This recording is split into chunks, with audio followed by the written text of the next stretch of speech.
शिक्षक दिवस के अवसर पर हम यह देखते हैं कि केवल हिंदी नहीं, समस्त भारतीय भाषाओं में, यहाँ तक कि विश्व के अन्य अनेक देशों की भाषाओं में भी गुरु की महिमा को बार बार उल्लिखित किया गया है।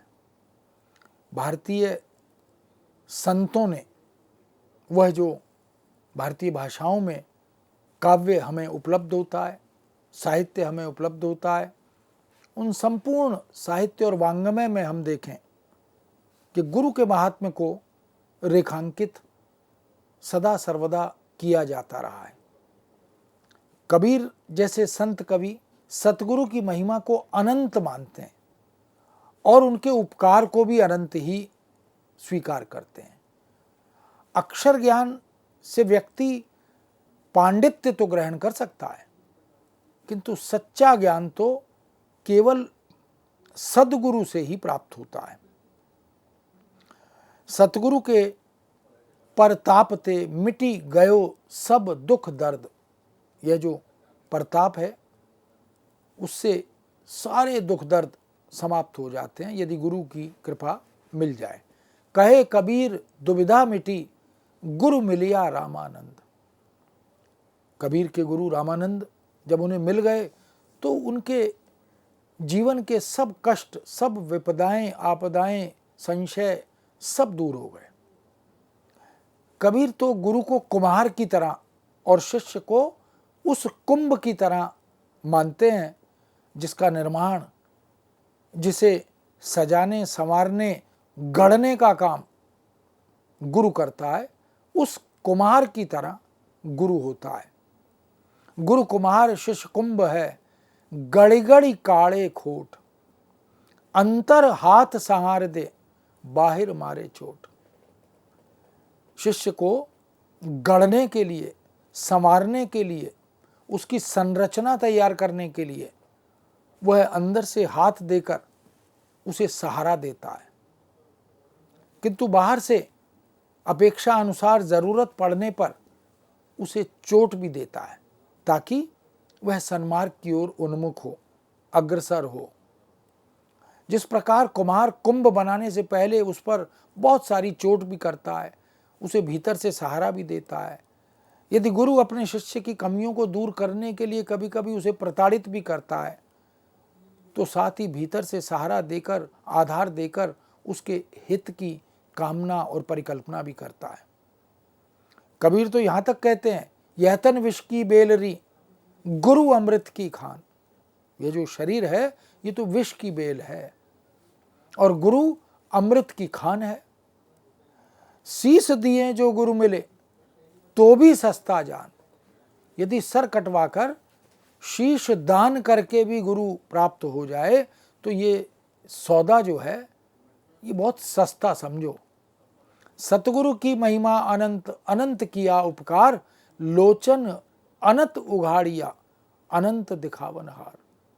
न जाने ज्ञान के सारे चक्षु खोल दिए और विराट जो सृष्टि रूप है वो दिखा दिया। बहुत से संतों ने गुरु पर, गुरु महिमा पर विशेष रूप से उल्लेख करते हुए ध्यान आकृष्ट किया। गुरुदाता गुरु हृदय गुरु, गुरु दीपक तिह लोई, अमर पदारथ नानका मनि मानिए सुख होई। गुरु नानक ने भी गुरु की महिमा, और सिख धर्म में तो गुरु परंपरा ही है। 10 गुरु, गुरु गोबिंद सिंह तक हम देख सकते हैं 10वें गुरु थे। दादा सतगुरु सो सहजे मिलिया, लिया कंठ लगाई, दया भई दयाल की तब दीपक दिया जगाई। मेरे सतगुरु मेरे सहज भाव से मुझे मिले और गले से लगा लिया। उनकी दया से मेरे हृदय में ज्ञान रूपी दीपक प्रज्वलित हो गया। उसके प्रकाश से मेरा अज्ञान रूपी अंधकार दूर हो गया। भ्रम भागा गुरु वचन सुनी, मोह रहा नहीं लेस, तब माया छल हित किया, महा मोहिनी भेष। ये जो माया है ये मोहिनी, जिसकी तरफ संत कहते हैं ये महाठगनी है।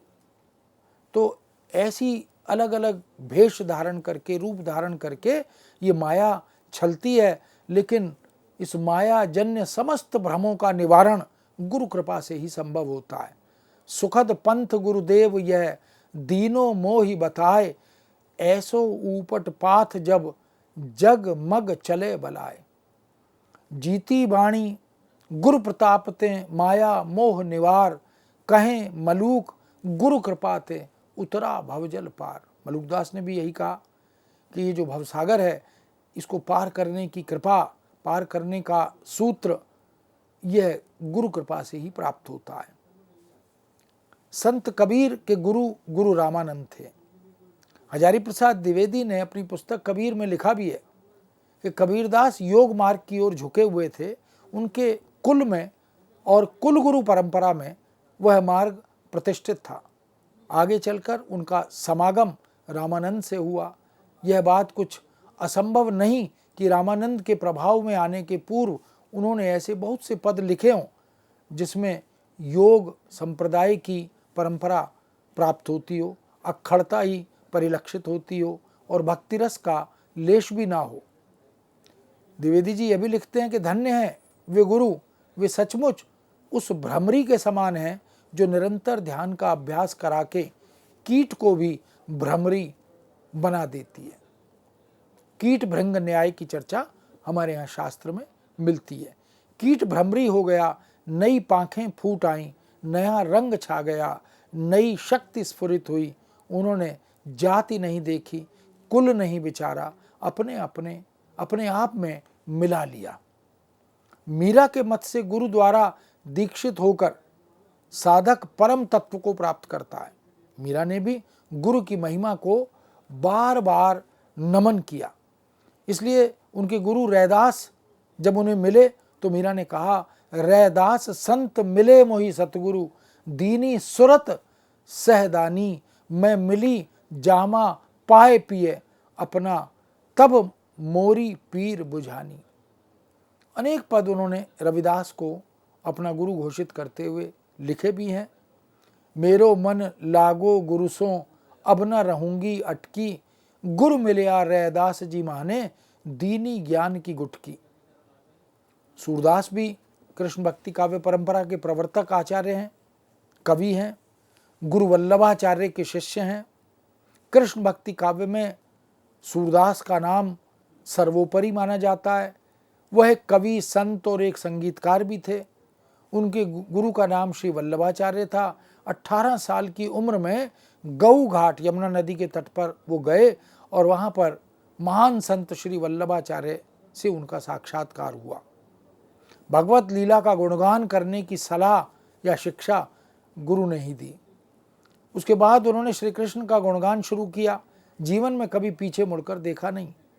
गुरु की महिमा बताते हुए वो लिखते हैं, गुरु बिन ऐसी कौन करे, माला तिलक मनोहर बाना, लैसिर छत्र धरे, भव सागर तें बूढ़त राखें, दीपक हाथ धरें, सूर श्याम गुरु ऐसो समरथ, दिन में ले ओघरे। वास्तव में गुरु के बिना ऐसी विराट अपार कृपा कौन कर सकता है।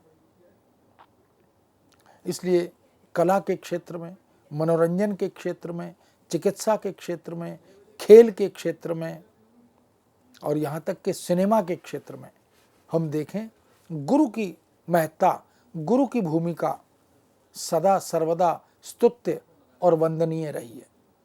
भारत में हिंदी सिनेमा पूरे विश्व में लोकप्रिय होता है।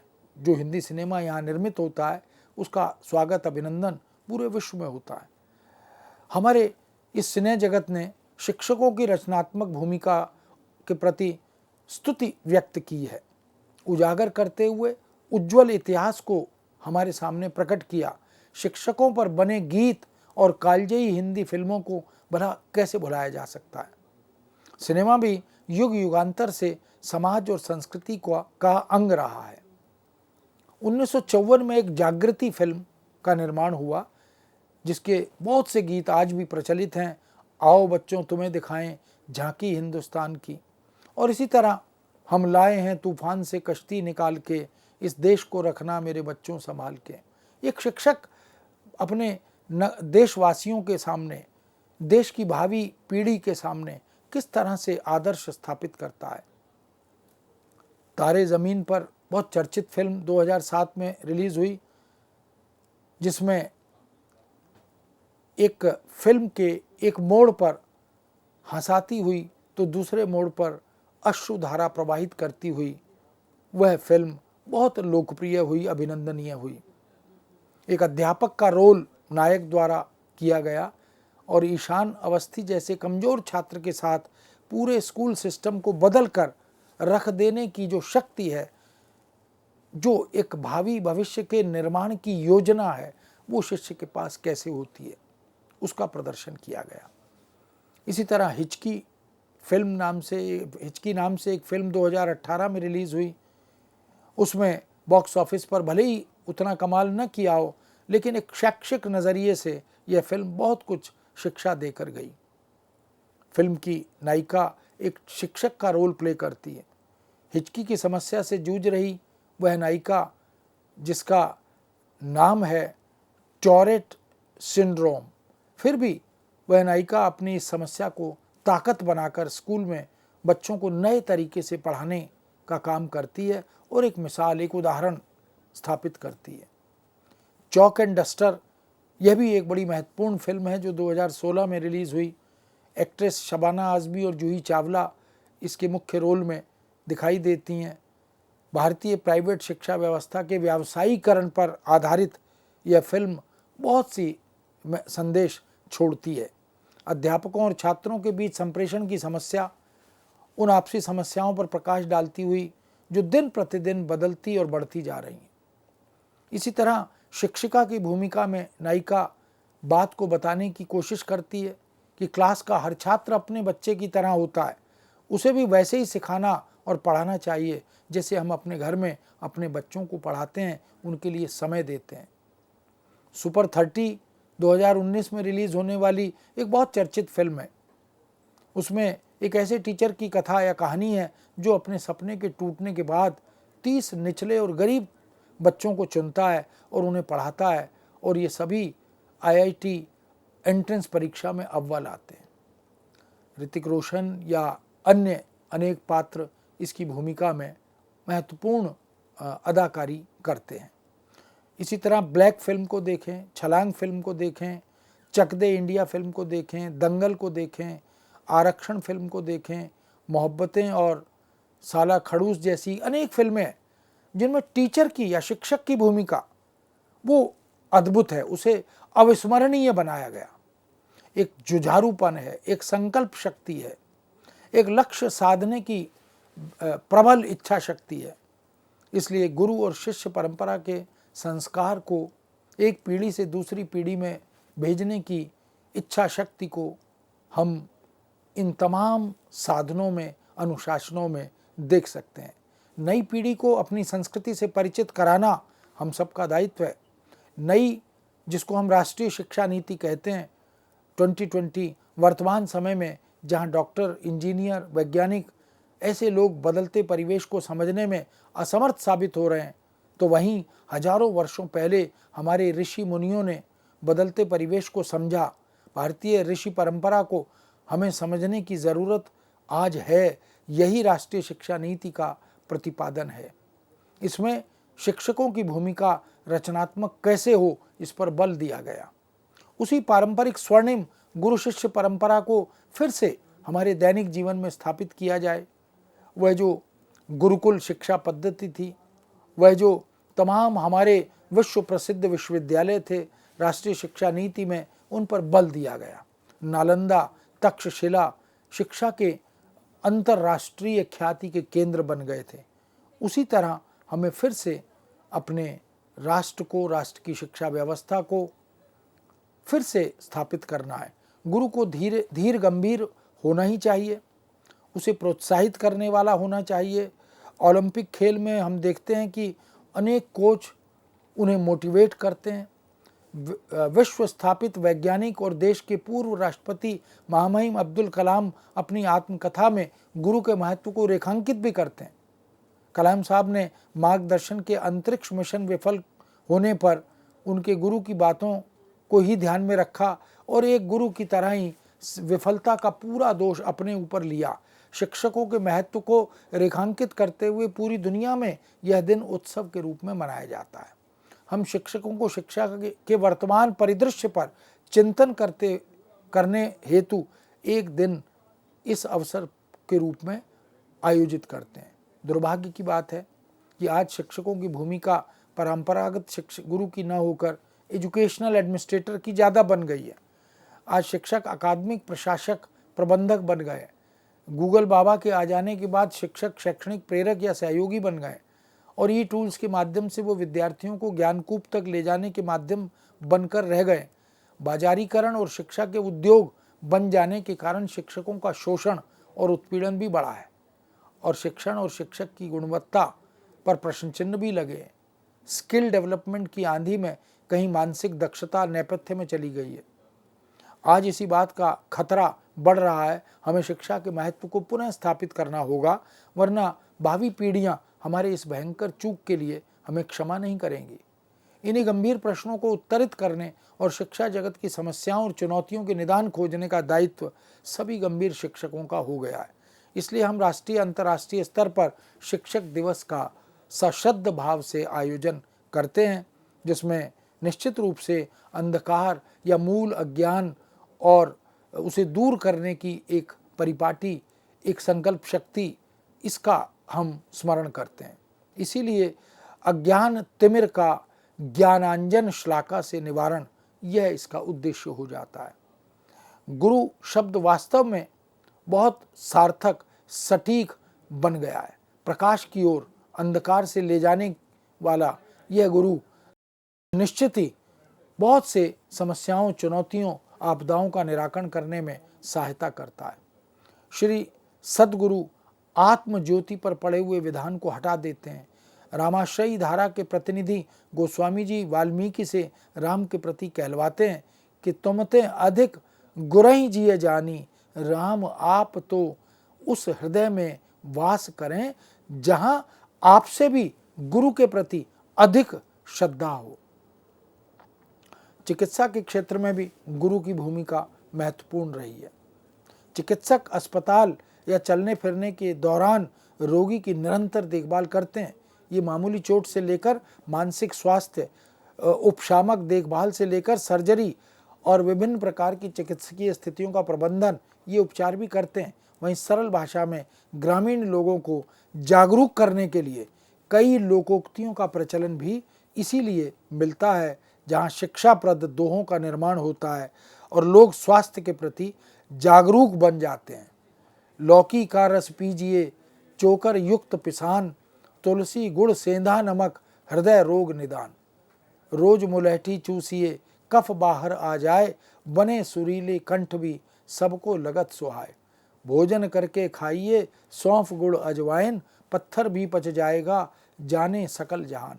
अब इससे अनुमान लगा सकते हैं कि शिक्षक की भूमिका, शिक्षक घर में भी है, शिक्षक विद्यालय, महाविद्यालय और विश्वविद्यालय में भी है, शिक्षक समाज में भी है, वो चिकित्सक के रूप में भी है, वो मार्गदर्शक के रूप में भी है, और वो हमारी जो नेटिव चिकित्सा पद्धति है, घरेलू चिकित्सा पद्धति है, उससे भी जुड़ा हुआ है।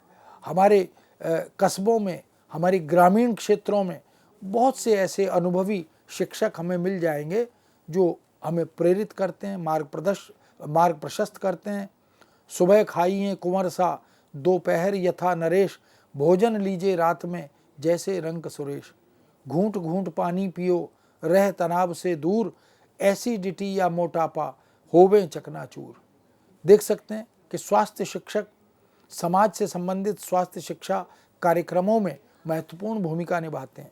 वे स्वस्थ जीवन शैली को प्रोत्साहित करते हैं, व्यक्तियों, समूहों और समुदायों की जानकारी प्रदान करते हैं, लोगों को स्वास्थ्य के लिए उनके तमाम पहलुओं के बारे में ज्ञान वितरित करते हैं।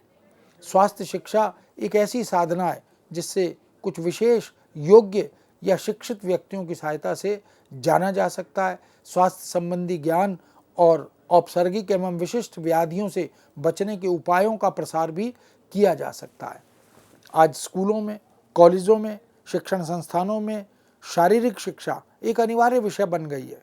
इसलिए हर स्कूल में इस विषय के कम से कम एक शिक्षक की आवश्यकता होती ही है। योग शिक्षा भी इसी का एक हिस्सा बन गई है। विद्यार्थियों को व्यायाम के जरिए स्वस्थ रखना और खेल के प्रति उनकी दिलचस्पी बढ़ाना यह भी महत्वपूर्ण हो गया। इस आधुनिक जीवन शैली में घर के अंदर बैठकर मोबाइल, इंटरनेट, कंप्यूटर या तमाम सारे जो माध्यम है, एक इलेक्ट्रॉनिक खिलौने हैं, उन पर विद्यार्थियों का ध्यान चला गया। संगीत के क्षेत्र में भी गुरु शिष्य परंपरा की महत्ता को बार बार रेखांकित किया गया। संगीत की शिक्षा विद्यालयी रीति से ना देकर गुरु शिष्य परंपरा अनुसार ही दी जाए, वही उचित है। गुरु जिस प्रकार चाहता शिष्य को सिखाता था। प्राय गुरु से प्रश्न करने का अधिकार शिष्य को नहीं होता। कभी कभी ऐसा भी होता था कि यदि कोई शिष्य प्रश्न करने की हिम्मत भी करता तो उसे आगे की शिक्षा प्राप्त करने से वंचित भी किया जाता था। किंतु संगीत की शिक्षा देने की भी एक निर्धारित विधि तय हुई। यह सब कुछ गुरु पर ही निर्भर करता था। गीतों के नोटेशन लिखने की हमारे यहाँ कोई प्रणाली नहीं थी। भरत मुनि कृत ग्रंथ नाट्यशास्त्र के उपरांत हमें अनेक सांगीतिक ग्रंथ भी प्राप्त हुए, जिनमें तत्कालीन संगीत की स्थिति, उसका बोध कराया गया। संगीत वह कला है जिसे शिष्य अपने गुरु के सम्मुख बैठकर ही सीख सकता है। गुरुओं की विभिन्न शैलियों के आधार पर इन घरानों का निर्माण हुआ और ये घराने आज भी संगीत जगत में अपना महत्वपूर्ण स्थान रखते हैं। वास्तव में संगीत संस्थाओं के युग का सूत्रपात पंडित विष्णु दिगंबर पलुस्कर तथा पंडित विष्णु नारायण भातखंडे के द्वारा ही हुआ। सिनेमा में गुरु की भूमिका हिंदी फिल्म जगत में अभिनेताओं के शिक्षक के किरदार को देखते हुए हम देख सकते हैं कि दर्शकों का भरपूर स्नेह सम्मान शिक्षकों को फिल्म की दुनिया में भी प्राप्त हुआ। राष्ट्र के विकास की परिकल्पना नहीं की जा सकती गुरु के बिना। इसलिए 1954 में प्रदर्शित फिल्म जागृति में बार बार इसी बात को उल्लिखित किया गया कि गुरु समाज का, सामाजिकों का कैसे निर्माण करता है, उनके मनोमस्तिष्क में किस तरह से भावी भविष्य के आदर्शों की प्रतिष्ठा करता है। आरक्षण फिल्म शिक्षक के दमदार किरदार को पर्दे पर बाकायदा उकेरती है। माता पिता के बाद यदि सर्वाधिक प्रभाव किसी विद्यार्थी पर, किसी गुण ग्राहक पर, किसी ज्ञान अर्जन की इच्छा रखने वाले बच्चे पर अगर पड़ता है तो वह शिक्षक का ही प्रभाव सर्वाधिक होता है, जो निस्वार्थ भाव से अपने छात्रों को जीवन की कठिनाइयों से लड़ने, जूझने और उन पर विजय प्राप्त करने का मार्ग प्रशस्त करता है। इस तरह बहुत सी पिक्चरों को हम उल्लिखित करते हुए संगीत की दुनिया में, मनोरंजन की दुनिया में, चिकित्सा की दुनिया में, तकनीक की दुनिया में हम देख सकते हैं कि विद्यार्थियों को उनके जीवन के लक्ष्य तक पहुंचाने का काम तमाम तरह के ऐसे हमारे राजनेताओं ने, हमारे समाज सुधारकों ने, हमारे संतों ने, हमारी टीचिंग जो कम्युनिटी है, शिक्षक समुदाय है, उन सब ने भी किया है। बहुत से ऐसे उदाहरण हमें मिलते हैं जहाँ मनोरंजन की दृष्टि से भी शिक्षक आदि ने संगीत की दुनिया में अपनी भूमिका निभाते हुए बहुत सी पिक्चरों में काम किया है। मित्रों, यह हम देख सकते हैं कि इम्तिहान फिल्म और इसी तरह ब्लैक फिल्म, इसी तरह परिचय फिल्म, चुपके चुपके, कस्मे वादे, ऐसे बहुत सी पिक्चरों के नाम लिए जा सकते हैं जहाँ पर गुरु और शिष्य के रिश्तों को, उनकी संवेदना को बड़ी बारीकी से उकेरने का काम किया गया है। उल्लेखनीय फिल्म परिचय है 1972 में जो गुलजार द्वारा निर्मित हुई। उसमें एक अध्यापक के किरदार को एक अलग शैली में, एक नए अंदाज में प्रस्तुत किया गया, जहां एक बड़े घर के कुछ बिगड़े हुए बच्चों को सुधारने और पढ़ाने का काम एक शिक्षक के रूप में नायक को दिया जाता है। इसी तरह गुरु शिष्य के रिश्तों को अलग अलग तरह से बहुत से अभिनेताओं ने, अभिनेत्रियों ने, बाल कलाकारों ने चरितार्थ करके दिखाया है। मित्रों, वस्तुतः हम कह सकते हैं कि इस तरह ये जो सिनेमा है, यह जो नाट्य लोक है, यह जो ग्रामीण क्षेत्रों में जो तमाम तरह की नौटंकियाँ होती हैं, तमाम तरह के अभिनय होते हैं, तमाम तरह की लीलाओं का सृजन किया जाता है, ये सब हमारे समाज को, हमारी नई पीढ़ी को, उनके चरित्र को गढ़ने की दिशा यह सिखाने का काम करते रहे हैं। आदतें हमारे चरित्र को गढ़ती हैं, इसलिए चरित्र राष्ट्र की दिशा और भाग्य तय करता है। व्यक्ति से परिवार, परिवार से समाज, समाज से सभ्यता और सशक्त राष्ट्र का निर्माण होता है। इन सब की आधारशिला हम शिक्षक के रूप में पाते हैं। निश्चित रूप से केंद्र में शिक्षक ही रहता है जो संस्कारवान, चरित्रवान व्यक्ति का निर्माण करता है, विद्यार्थी का निर्माण करता है। भावी भविष्य के लिए, राष्ट्र के विकास के लिए वह अपने विद्यार्थियों को, अपने शिष्यों को वह मूल्यों से आप्लावित करता है, वह उन्हें गढ़ता है, वह उन्हें एक जटिल प्रक्रिया से गुजरने की शक्ति प्रदान करता है, उन्हें सामाजिक, पारिवारिक और आर्थिक, मनोवैज्ञानिक या नैतिक पक्षों का गहन गंभीर बोध कराता है। उनके अतीत, वर्तमान, परिवेश, स्वास्थ्य की दशा, मनोदशा, सुरक्षा, संसाधन, संबंध सभी को, जटिलता, आजीविका, विश्वास, अंधविश्वास, परंपराएं, उन सब को और उन सब से जुड़े हुए व्यक्ति और व्यक्तित्व को वह उद्घाटित करता है, प्रभावित करता है। ऐसे आदर्श जीवन, ऐसे आदर्श पात्र, उनकी जीवनी पढ़ने के लिए, उनकी आत्मकथाएं पढ़ने के लिए वह प्रेरित करता है। मशीन से भी और मुद्रित माध्यम या विद्युतीय माध्यमों से निश्चित रूप से शिक्षक तमाम तरह से अपने विद्यार्थियों को उपकृत करता है, उन्हें समृद्ध करने का प्रयत्न करता है। कह सकते हैं कि शिक्षक एक मार्गदर्शक है, एक भावी भविष्य के निर्माण का दूत बनकर विद्यार्थियों के और शिष्यों के जीवन में आता है। शिक्षा, परंपरा, परिवार, इन सब को वह प्रेम से, सहयोग से, दया से, क्षमा से, उदारता से, सहिष्णुता से कैसे आगे बढ़ सकता है, कैसे पार कर सकता है, ऐसे उच्च मानवीय मूल्यों का बोध कराता है।